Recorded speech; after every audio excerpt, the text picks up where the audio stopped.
Bonjour, bonjour. Je m'appelle Steve Biko Louragan. Je suis militant du Front populaire ivoirien. Je suis un fanatique du président Laurent Gbagbo. Voilà, la première vidéo a été coupée. Donc, je me sens obligé de faire une deuxième pour une continuité. Parce que j'ai quelque chose à dire concernant l'actualité de notre pays, la Côte d'Ivoire.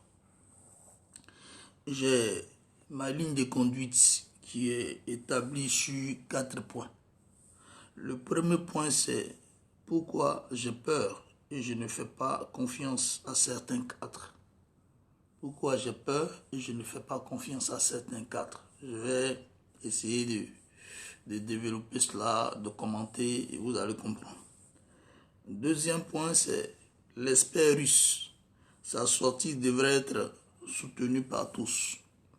Il y a un expert russe qui a fait une sortie. Ça devait être soutenu par les cadres, par les militants, par les sympathisants. Ça devait être soutenu à travers des posts, à travers des vidéos. Ça devait être beaucoup soutenu. Troisièmement, Macron et son système sont embarrassés. Macron et son système sont très embarrassés concernant la Côte d'Ivoire. Et puis ensuite, quatrièmement, la sortie de Charles Blé Goudé est un alibi, mais simplement pour justifier son approche avec Soro. Donc voici un peu les 4 points que je vais débattre, que je vais partager avec vous. Pourquoi j'ai peur et je ne fais pas confiance à certains cadres?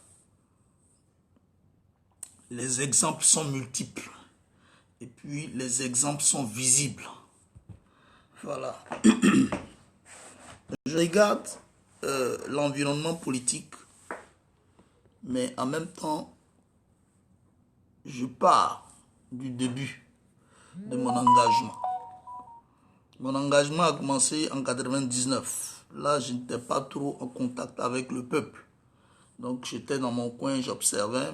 J'avais plusieurs échanges avec un ami qui était des services secrets. Mais jusqu'à présent, je ne sais plus où il est. Je n'ai pas envie de demander parce que tu sais, avec ce qui s'est passé en Côte d'Ivoire, il est difficile de chercher à savoir qu'est devenu qui que ce soit qui travaille plus dans la sécurité.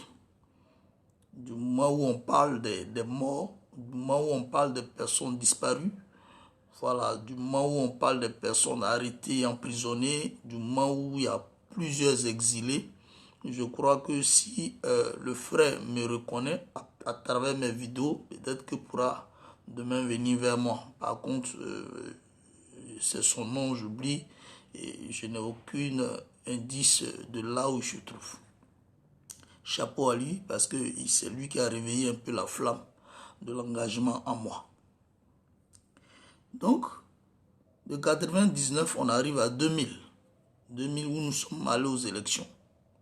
Nous sommes allés aux élections et puis les élections ont vu la victoire du président Laurent Gbagbo. Je vous avoue qu'en 2000, je n'ai pas voté. Voilà, je n'ai pas voté en 2000 parce que j'étais un peu vide dans l'esprit. Donc je n'ai pas voté, j'étais toujours dans le moment de réflexion, d'observation. Mais j'avais déjà un penchant pour le président Laurent Gbagbo. Donc de 2000 en 2001, j'ai tout suivi. Il a fallu 2001 pour que je puisse réellement me décider officiellement. Et donc, j'ai commencé à fréquenter les approches des gens, les lieux où les gens se réunissaient, se rassemblaient. Et puis, Dieu merci, j'ai eu du boulot. Et ce boulot m'a été accordé grâce à une connaissance. Je l'ai perdu après parce que j'ai défendu le président Laurent Gbagbo quand il s'agissait du charnier de Pougon. Et puis, un an après, je perds le boulot je me retrouve sans travail. Et je continue toujours de mener mes investigations. Je me retrouve soit au plateau, dans des lieux publics où les gens parlent de politique. Et puis, j'étais à la Sorbonne, j'allais à la Sorbonne. J'allais à la Sorbonne, il me semblait qu'à la Sorbonne, il y avait plusieurs débats. Il y avait des débats sur le football, il y avait des débats sur la politique, il y avait des gens qui vendaient les médicaments.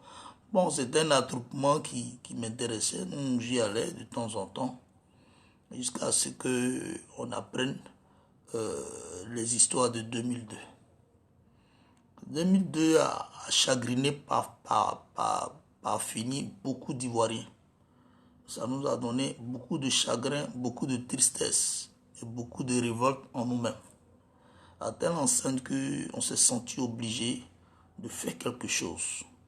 Moi, à un moment donné, j'avais mobilisé des gens au niveau de deux plateaux. Quand tu vas vers le carrefour Saint-Jean, en allant vers l'hôtel communal, à un moment donné, j'avais mobilisé des gens vers là. Et nous avions voulu prendre un bus en otage pour aller à Boaké. C'était une folie, quoi. Nous avions voulu prendre un bus en otage pour aller à Boaké. Et donc, il a fallu là que la police arrive pour nous interpeller. Nous, on dit non. Nous, on veut défendre la nation. Donc, on veut aller à Boaké. Les gens disent, mais c'est être fou. Aller à Boaké les mains nues, sans appui militaire, sans matériel de guerrier. Et non seulement vous n'êtes pas acquis à la guerre, vous n'avez pas été formé à la guerre et puis vous voulez aller à Boaké. Au fait, c'est parce qu'on était meurtri. C'est quelque chose qui ne s'était jamais passé dans notre pays. C'est quelque chose qui n'était jamais arrivé dans notre pays. Et puis ça, c'est une autre histoire. Et puis je suis resté là longuement au 7e tranche. Quelques mois après, je me suis retrouvé à Avocati. À Avocati où je me suis retrouvé, j'ai constaté des ballets de manifestations, des soutiens à la résistance. Tellement le Parlement était grand et vaste. Ce Parlement, chaque jour, regorgeait du monde. Je me suis retrouvé dans les bois, en train d'écouter des camarades avant les plénières, avant que l'orateur principal n'arrive. C'est là-bas que tout a commencé. Mais bien avant cela, c'est nous qui avons mis sur pied le COGEP de Charles Blé Goudé au dépôt 9. Si vous vous renseignez très bien, à Abobo, Avocati, au dépôt 9, c'est nous qui avons mis sur pied le COGEP. Il y a le coordinateur Zoku. S'il se rappelle de moi, c'est Biko. C'est bel et bien Biko. Il peut se rappeler de moi. À l'époque, c'était le coordinateur Zoku. Voilà. Il peut se rappeler de moi. Nous avons même organisé des élections entre un camarade et moi. J'ai été perdant. Et puis bon, je ne sais plus si le COGEP a continué. Mais moi, j'ai quitté ce mouvement-là rapidement parce que c'était en train de naître. Donc le fait d'organiser une élection, c'était tout simplement pour faire exister la chose. Puis je n'avais pas trop mon cœur dessus parce que je n'appréciais pas certains comportements. Et puis, il y a eu un mouvement qu'on a appelé Génération Mamadou Koulibaly. Moi aussi, j'ai été membre de ce mouvement, mouvement Génération Mamadou Koulibaly. J'ai été membre de ce mouvement et pendant que j'étais dans ce mouvement, je me rendais compte que les Ivoiriens n'approuvaient pas trop. Parce que si chaque cas doit créer un mouvement génération tant, génération tant. Et je me suis dit non, moi je soutiens, je suis dans ce mouvement parce que l'homme travaille bien. L'homme est très engagé. L'homme fait tout à fait des messages très forts. Il tient des messages très forts contre Chirac, contre le système focal. Donc voilà pourquoi j'ai adhéré. Et puis, j'étais pas trop proche d'Afinguessan. C'était mes camarades orateurs qui étaient proches d'Afinguessan. Pour dire que Mamadou Koulibaly, que j'ai beaucoup estimé, D'ailleurs, il était dans un conflit de tension avec Désiré Tagoro. Il y a eu des débats à la Sorbonne, des débats auxquels moi j'ai participé. Ça a été même filmé. Je ne sais pas si les images sont encore là. Bon, malheureusement, il y a longtemps. Moi, j'ai soutenu Mamadou Koulibaly. J'ai pris fait et cause pour lui. J'ai débattu concernant la position de Mamadou Koulibaly. Afi, mes amis y allaient. Moi, je ne suis pas allé. Je n'ai pas eu cette chance. Mais j'étais très proche de certains collaborateurs d'Afi, comme Jean-Marie Koné. Donc, c'était la plupart les petits d'Afi Nguessan. Jean-Marie Koné, certaines personnes. Voilà. Je n'ai pas envie de citer beaucoup de noms ici. Et puis, la lutte a continué. Il y a eu aussi des approches de Charles Blé Goudé. Malgré que moi j'étais à la Sorbonne, mais je voyais rarement Dacroux Richard. J'étais plus proche de Nado Clément que Dacroux Richard. Donc il y avait Nado Clément. Donc je suis en train de citer pêle-mêle des gens qui étaient quand même des dévanciers dans la lutte.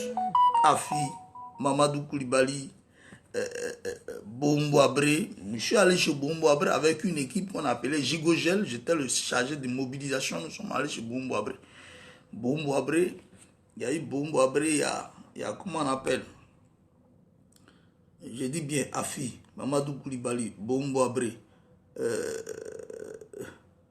Nado, tout leur groupe là. Blé Goudé Charles. De temps en temps, ils nous appelaient. Et puis, ce qui s'est passé, on s'est rendu compte que la France nous a imposé d'armes, d'où le président élu a été chassé du pouvoir. Nous avons tous cherché à quitter le pays pour protéger nos vies. Puis on s'est retrouvés en exil. Mais à notre grande surprise, au fur et à mesure qu'on avance, on se rend compte que ceux qui étaient proches du père ont commencé à le laisser tomber. La première personne qui a tenu un discours bizarre et qui m'a choqué, c'est Afi Nguessan. Oui, Afi. Il dit qui sont ces enfants qui savent, malgré que leur père est mort, qu'il ira à sa dernière demeure et qui sont malgré tout derrière lui. Ce message-là, c'est comme un raisonnement, comme si on mettait un marteau sur ma tête. Mais j'ai vu, à partir du message, j'ai déjà vu la trahison. Vous voyez que ceux qui ont suivi Afi se retrouvent automatiquement dans sa trahison. Ceux qui ont suivi Afi, sauf ceux qui sont courageux, dès qu'ils ont vu la trahison, ils ont senti venir la trahison, ils se sont démarqués et se sont détachés d'Afi Nguessan. Vous comprenez? Ceux qui ont suivi Afi automatiquement se retrouvent dans sa trahison. Ça veut dire que hier, moi j'étais allé chez Afi Nguessan et qu'il m'avait donné l'argent, les gens allaient automatiquement penser que j'étais un ingrat et que moi, Afi m'a donné de l'argent et puis aujourd'hui je refuse de le suivre. Mais à cette époque, Afi, on le voyait comme quelqu'un qui était un homme fidèle, le dauphin du président Laurent Gbagbo. L'homme fidèle du président Laurent Gbagbo. Mais aujourd'hui, on se rend compte que la trahison d'Afi est grave et grande. Donc, voilà Afi. Ça fait que je commence à avoir peur. Faut-il s'attacher à ces cadres-là, pensant qu'en s'attachant à eux, on s'attache à Laurent Gbagbo? Ça m'a fait peur. Deuxièmement, la trahison de Mamadou Koulibaly, je n'ai pas cru. Pour moi, je me suis dit, Mamadou Koulibaly, ça a été peut-être un problème de palabres internes entre lui et certains cadres du parti. Mais au fur et à mesure qu'on avançait, il allait créer son parti. Et puis j'avais toutes les informations de ce que l'individu souhaitait, que le FPI change de nom et que la vision du FPI doit changer. C'est comme ça que certains cadres lui ont dit non, non, ça ne se fait pas au FPI. Toi-même, il faut aller avec tes frères Douline, tu vas aller faire ça là-bas, ou bien toi-même tu crées ton parti. Il dit qu'il s'est senti frustré, mais ça dépend de ce que tu as dit. Ça, c'est une deuxième trahison. C'est-à-dire, je regrette pourquoi j'ai fait partie des générations Mamadou Koulibaly. Parce que pour moi, cette personne a été très docile, très fidèle au président Laurent Gbagbo. Voilà, lui, il se retrouve hors du FPI. Il ne prône pas le même langage que le président Laurent Gbagbo. Aujourd'hui, il est hors. Donc, il y a Afi, il y a Mamadou Koulibaly. Quand je vois ces deux individus, je me dis, ah, ces cadres-là, ils sont bizarres. Ils sont bizarres, ils sont versatiles. C'est-à-dire, eux, ils pensent à eux. Pour eux, la vision et la mission du président est terminée. C'est leur tour à eux. Voilà comment ils réfléchissent. Bon Boabré, chez qui moi je suis allé là, j'apprends qu'il est mort. Parce que le gars, il était malade. Oh, le pauvre, il était malade pendant qu'il gérait les affaires du pays. Il était malade. Puis le pauvre, il allait mourir en exil.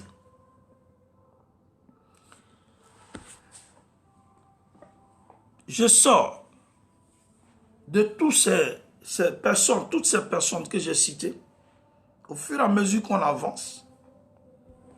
Voilà Atebi William, lui aussi, pour qui on avait de l'estime, qui se retrouve aujourd'hui à côté d'Afingissa. Mais on est où là? Atebi William, pour qui on a de l'estime, se retrouve aux côtés d'Afingissa. Mais sur Atebi, il était très proche de Simon Gbagbo. Aujourd'hui, se retrouve. Quand vous voyez tous ceux qui ont suivi Simon Gbagbo, tous ceux qui étaient derrière Simon Gbagbo aujourd'hui, vous les retrouvez hors du Front populaire ivoirien, hors de la ligne droite de Laurent Gbagbo. Tous ceux qui ont suivi Simon Gbagbo avant, vous les retrouvez hors du Front populaire ivoirien, la plupart, et vous les retrouvez hors de la vision du président Laurent Gbagbo. Ceux qui étaient proches de moi, ceux qui avaient l'habitude de voir les Nado, Nado, il n'a pas hésité. Il est rentré avec Atebi. Du Togo, ils sont rentrés à Abidjan. Nado s'est retrouvé avec Afi. Et quand Nado s'est retrouvé dans une partie politique de quelqu'un là. Quand j'écoute Takouri Richard, lui, quand il parle, mais lui, il indexe le FPI comme s'il ne connaissait pas le FPI. Vous, les gens du FPI, ça dit comme s'il ne connaît pas. Et puis, quelques temps après, on apprend.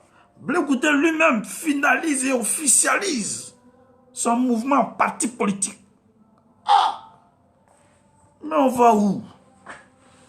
On va où? On va où? Je dis, mais c'est pas possible. Et le temps me donne raison de me méfier. Le temps me donne raison de me méfier. Il y en a même là, ils se sont ressaisis. Sinon, il y en a qui ont commencé à créer les petits mouvements au Ghana. Je dis bien, il y en a qui ont commencé à créer les petits mouvements au Ghana.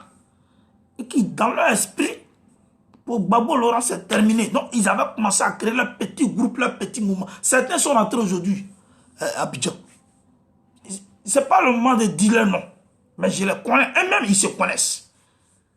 Et puis, automatiquement, quand ils se sont rendus compte qu'à partir de 2014 ou bien 2008, 2014, 2015, le président a paru devant le tribunal de la justice de la CPI. Ils se sont dit, ah, le monsieur là, il est bien portant, il est vivant, on espère que ça c'est pas ce qu'on entendait de lui. Donc, au fur et à mesure qu'il y avait le procès qu'on présentait le président et que le monde affluait autour du président Laurent Gbagbo, ils se sont dit, il faut qu'il se rachète. Ils ont commencé à se racheter. Et certains qui ont commencé à se racheter pensent qu'ils sont plus loyalistes que nous. Moi, je vois dans leur petit schéma, dans leur petit comportement. Voilà pourquoi moi, Biko, j'ai peur de m'attacher à un cadre. J'ai peur de m'attacher à un cadre. Je ne dis pas que Laurent Gbagbo travaille seul. Et que je ne dis pas que Laurent Gbagbo doit forcément travailler seul. Et que Laurent Gbagbo, il est mieux qu'il travaille seul. Laurent Gbagbo travaille avec des gens. Mais la plupart des gens, la majorité de ceux qui travaillaient, n'ont pas cru en lui, n'avaient plus confiance de son retour en politique. Pour eux, ça n'était terminé pour Gbagbo. Donc, il ne faudrait pas que maintenant qu'ils viennent, parce que les gens n'ont pas su, et qu'ils se sont cachés discrètement pour faire leur petit calcul là, de positionnement ou bien de groupe qu'ils créaient.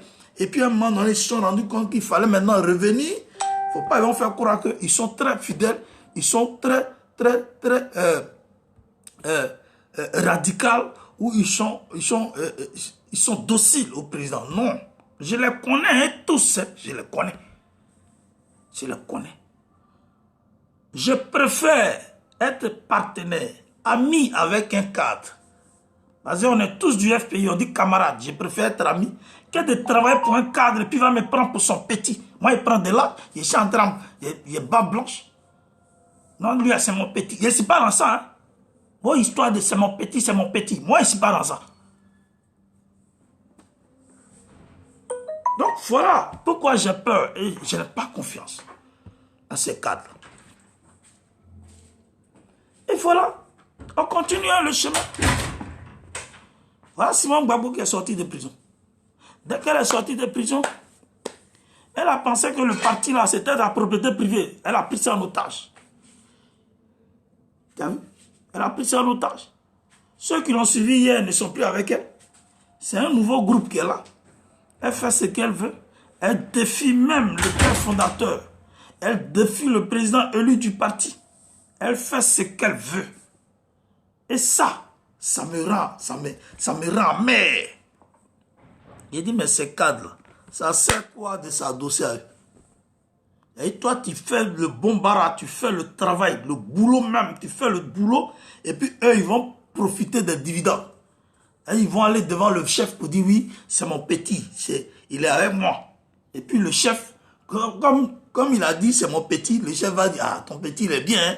Et puis c'est eux qui vont récolter les dividendes. Moi, je suis vieux, il a pris de l'âge. Si je dois récolter les dividendes de mon travail, il faut que moi-même, là, je parle face to face avec le chef. S'il n'arrive pas à parler à lui, ce n'est pas grave. Au moins, je sais que j'ai fait un travail dans la loyauté, dans la sincérité, sans mentir, sans tendre la main à qui que ce soit. Et puis, je suis dans ma logique. Je ne suis pas contrôlé par qui que ce soit. Je ne suis pas orienté par qui que ce soit. Je fais mes analyses en fonction de mes expériences et puis je continue de travailler. Mais j'ai toujours travaillé seul. C'est que vous ne savez pas. J'ai parcouru la plupart, durant plusieurs années, les parlements et Agoura. J'ai créé des parlements. J'ai créé des parlements. J'ai soutenu des parlements morts. Moi, j'ai ressuscité des parlements. Et j'ai fait ça seul. Je n'ai pas fait ça avec quelqu'un. Vous croyez que je suis obligé de m'adosser à vous pour avoir l'approbation du président Laurent Gbagbo? Le président Laurent Gbagbo, s'il veut réellement me causer avec moi, il cherchera, il fera tout pour que on me conduise auprès de lui. Si le président, s'il a d'autres choses à faire, il n'est pas obligé de m'appeler. Il n'est pas obligé de dire appelez-moi mon fils. Il n'est pas obligé. Je ne vais pas m'adosser à vous. Parce que vous là, il y a trop de bruit autour de vous. La plupart des cadres là, il y a trop de bruit autour de vous. Je n'ai pas encore bien vu clair dans votre démarche. Voilà. C'est bien le président, il est encore là. Que vous pensez, et les gens pensent que vous êtes encore des personnes loyales. Moi, je suis sincère dans ma façon de faire les choses. Je n'ai pas envie d'hypothéquer mon fonctionnement, tout le travail que j'ai fait à travers un cadre qui va foutre tout en l'air. Ben, je le suis, il a trahi. Moi, je le suis comme mouton. Moi, je ne suis pas dans ça. Tu es cadre, tu t'es foutu de Gbagbo, tu as me connaître sur ton chemin. Voilà le ministre de Goualin. Quand j'étais malade, j'étais au Togo. C'est le ministre qui a envoyé des gens pour me remettre 15 000 CFA. Mais le ministre, là, lui, travaille pour aujourd'hui à Finguesson. Ça, j'ai regretté pourquoi il a pris son argent. Pourtant, j'en avais besoin. Moi, j'ai regretté pourquoi il a pris son argent. Aujourd'hui, il travaille pour Afi, là, avec Afi. Vous voyez pourquoi je n'ai pas envie de faire confiance à un cadre. On dit non, lui, elle est comme Johnny. Attends, vous prenez la carrière et les activités du début de Johnny jusqu'à moi. Prenez moi, mon début, et puis prenez le début de Johnny. Johnny, ce que moi j'ai fait, Johnny n'a pas encore fait un tiers. Je dis bien, Johnny Pacheco, il n'a pas encore fait un tiers. La seule chose qui a fait de lui quelqu'un de point, c'est parce qu'il a été celui qui a initié les conférences vidéo. Voilà ce qui lui a donné du poids. Mais tout ça, il a gâché ça. Il a jeté ça à la poubelle. Johnny a commencé la politique en quelle année? Moi, j'ai commencé en 1999. Johnny a commencé ses histoires de cyberactivisme, c'est pas en 2014. Moi, j'ai commencé mon histoire de vidéo en 2015. Et puis, je suis dedans. Et ce que j'ai dit depuis 2015-2013, je suis constant dedans. Et ma position n'a jamais changé. Et je ne trahirai jamais mes paroles et mes propos. Je ne trahirai jamais. Mais mes paroles et mes propos sont noyés dans la vision du président Laurent Gbagbo. C'est ce qui est la vérité. Et c'est ce que je veux que vous compreniez. Parce que pour vous, vous pensez que je dois m'adosser à vous. Vous pensez que je dois venir vers vous pour faire la courbette. Oh, lui là, c'est le bon petit de tel cadre. Il ne suis pas dans Okonorie. Oh, lui là, c'est le bon petit de tel cadre. Je ne suis pas dans ces conneries. Oh, lui là, c'est le bon petit de tel cadre. Moi, j'ai rien à foutre avec ça. Si vous voulez fermer la route, couper la route, fermer la route pour que le président Laurent Gbagbo ne me salue pas un jour, ne demande pas que appeler mon fils de venir vers moi. Moi, je suis fier de ce que j'ai fait. Mes vidéos, mes posts, tout vont parler à ma place. Tout ce que je dis là, ça ne vient pas de vous, ça vient de moi-même. Mon engagement vient de moi-même. Ma culture politique là vient de ma famille biologique. Je dis bien de ma famille biologique. Donc je ne vous dois pas. Certains cadres en question là, je ne vous dois pas. J'apprécie les cadres qui travaillent bien. Je dis bien, j'apprécie les cadres qui travaillent bien. J'apprécie le comportement d'Odette Lorgnon, elle travaille très bien. J'apprécie le comportement de Guillaume Kame, il travaille très bien. J'apprécie le comportement de celui qu'on appelle le secrétaire national Yombi Angeno, il travaille très bien. J'apprécie le comportement de Kwa Justin, il travaille très bien. J'apprécie le comportement d'Aïe Nestor. Malheureusement, il ne se sent pas bien, il est encore aux soins. J'apprécie très bien son comportement. J'apprécie aussi le comportement du secrétaire général Assou Adou, qui travaille très bien, qui est toujours en train de se mouvementer, tout simplement pour répercuter, pour balancer et pour donner les informations et les messages du président Laurent Gbagbo. J'apprécie tous ces cadres qui travaillent bien. Tu ne travailles pas bien, moi, je ne m'occupe pas de toi. Mais si tu ne travailles pas bien, puis tu fais le coup louche que j'ai appris, je vais te dénoncer. Moi, je vais te dénoncer. Moi, c'est ce travail-là ici vérifié. Je dénonce les œuvres stériles du diable qui sont... Le diable, c'est le système Foka. Je dénonce ses œuvres et sa démarche. Tous ceux qu'il a achetés, le diable a acheté certaines personnes. Au cœur du FPI, le diable a acheté certaines personnes dans la politique ivoirienne. Et le diable continue. Le diable qui nous fatigue, là, c'est le système Foka. C'est de ça, moi, il parle. C'est le système Foka. Voilà pourquoi. Je vais sur le deuxième point. Vous, il faut qu'on définisse ça. Pour que vous compreniez, vous puissiez me suivre. Voilà pourquoi. En tant qu'homme politique, en tant qu'homme chevronné politique, je suis très chevronné politiquement, je suis puissamment politique. Ouais. Il y a un expert russe qui a fait sa sortie, il n'y a pas longtemps. Je crois il y a 2 jours de cela. L'expert russe dit que Fatou Bensouda, tu as tort. Si Laurent Gbagbo est acquitté et que tu n'es pas à mesure de le laisser rentrer chez lui et que tu le gardes, et si jamais tu le gardes et qu'il y a décès, parce que toi, ton souhait, c'est de le garder pour qu'il meure là-bas. Oui. Si tu as gardé, Gbagbo Laurent est libéré. Il a acquitté, il a le droit de rentrer chez lui dans son pays. Maintenant, toi, tu le maintiens en résidence surveillée. Tu le détiens là-bas forcé. Tu l'obliges à rester là-bas forcé. On ne sait pas pourquoi. Maintenant, toi, ton souhait, c'est qu'il reste là-bas longuement pour qu'il puisse mourir là-bas. Mais ce genre de comportement, sache que nous, là, on va porter plainte contre toi. Ça, c'est le propos de l'expert russe. Un expert russe, un russe qui n'est pas ivoirien, qui n'est ni un homme politique de la Côte d'Ivoire, mais qui a tenu ce genre de propos, ça veut dire que l'alliance entre Laurent Gbagbo et les autorités russes marche très bien. Vous les cadres, vous devez multiplier des vidéos, des posts écrits pour soutenir l'homme qui a parlé, pour soutenir la Russie de Vladimir Poutine. Ce n'est pas de rester bobo et muet. Vous restez muet, vous ne parlez pas, vous êtes là muet. Comment nous là, nous le bas peuple, on peut savoir réellement que les choses bougent. Il faut parler, il faut dire au peuple, voilà ce que les Russes disent du président Laurent Gbagbo. Le président Laurent Gbagbo est soutenu par telle entité, tel pays, telle puissance. Vous ne dites rien, vous êtes là, vous fermez vos bouches, et puis vous voulez qu'on vous suive comme des moutons. Oui, lui là c'est mon vieux père, lui là c'est mon vieux père. Moi je ne suis pas dans ça. Et quoi ça? Macron a peur. Je suis maintenant sur le 3e point. Macron a peur. Macron et le système POCA ont peur. Il se rend compte que la victoire de Laurent Gbagbo a éclaboussé la scène politique mondiale et que Laurent Gbagbo est désormais soutenu par les grandes puissances les plus puissantes au monde. La Chine, la Russie, les États-Unis, la Grande-Bretagne. Et puis vous fermez vos becs là. Vous êtes toujours en train de chercher. Je ne sais pas qu'est-ce que vous cherchez. Communication nulle. Rien du tout. C'est nous qui fait la communication du FPI. C'est nous qui fait la communication du président Laurent Gbagbo. Les parlements Agora, ce sont eux qui ont fait la communication du président Laurent Gbagbo. Vous n'avez pas fait de communication. Vous êtes toujours resté là en train de suivre le chef. Et puis, c'est vous toujours qui parlez, le chef a dit, le chef a dit. Un jour, on vous dit, bon, vous nous emmerdez vos histoires, le chef a dit. Le chef lui-même, il n'a qu'à parler un jour. C'est quoi cette histoire? Hein? On dit le président élu de la Côte d'Ivoire. Et puis vous, ça vous fait plaisir que le monsieur soit là-bas. Mais il n'a qu'à rentrer maintenant. Il va être en fonction, il va gérer les affaires courantes du pays. Pendant qu'un démon, un diable est assis illégalement à la tête du pays. Et puis il fout la merde. Et vous, ça ne vous dit rien.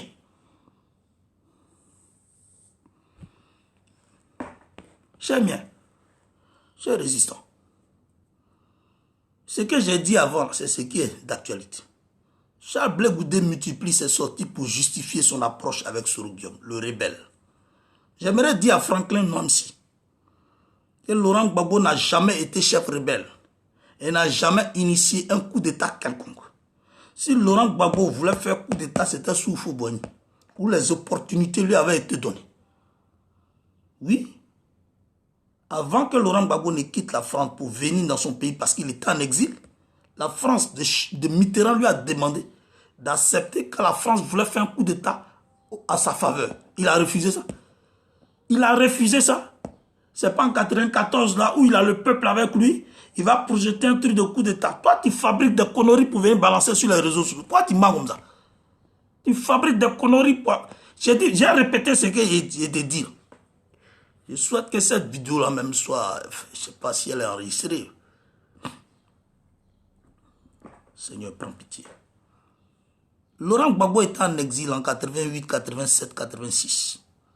Et la France de François Mitterrand a souhaité faire un coup d'état sur Houphouët-Boigny. La France avait misé sur deux individus, Laurent Gbagbo et Draman Ouattara. Mais Draman Ouattara n'est pas ivoirien, donc la France avait plus misé sur Laurent Gbagbo. Et puis Laurent Gbagbo a refusé d'être l'objet d'un coup d'état. Et Laurent Gbagbo est rentré. Laurent Gbagbo a simplement demandé que la France se charge de vérifier et de sécuriser sa personne. C'est ce qui s'est passé. Draman, lui, n'a pas refusé. Draman, dans son esprit, il fallait faire un coup d'état sur Houphouët-Boigny. Mais la position de Laurent Gbagbo a fait que Draman avait peur de faire le coup d'état sur Houphouët-Boigny. C'est-à-dire, ça aussi, il faut que vous compreniez ça. Donc, c'est en 90. Et donc, c'est sur ça que Houphouët-Boigny s'est rendu compte qu'il fallait qu'il accorde la liberté d'expression, l'autorisation du multipartisme au Front populaire ivoirien. C'est ce qui a été fait. 94, là, quel coup d'état nous on avait fait? Celui qui était au FPI, qui avait un esprit de vengeance, qui était dans un esprit de branche armée, c'était Dakouri Tablé, lui. Mais lui, il ne faisait pas partie des instances du Front populaire ivoirien. La preuve, il est sorti, il s'est retrouvé du côté de la rébellion. Donc, quand on ne sait rien, on ne vient pas parler ici. Franklin Nwamsi, menteur. Quand Blé multiplie les audiences concernant les conférences ou bien les interviews, c'est pour justifier son approche avec Soro. Soro, c'est un chef rebelle, c'est un vampire. Soro n'a plus d'avenir politique. Soro, il a une marque diabolique sur lui. Cette marque va le suivre jusqu'à sa tombe. Soro a pactisé le diable, il a été chef rebelle. Il a tué des Ivoiriens en masse. Et les Ivoiriens retiennent ça. Il s'est enrichi sur le sang des innocentes personnes. Soro ne peut jamais être un exemple aujourd'hui. Soro ne pourra jamais être un exemple demain. Même dans l'avenir, l'histoire retiendra que Soro a massacré des populations en complicité avec Alassane Draman Ouattara. Draman, lui, c'est un étranger. Donc, quand on parle des exemples, on parle d'exemples, c'est Laurent Gbagbo. On parle d'exemple, c'est Laurent Gbagbo. Je crois que je vais m'arrêter là. Que Dieu nous bénisse, que Dieu nous fortifie. J'espère que la vidéo a été enregistrée.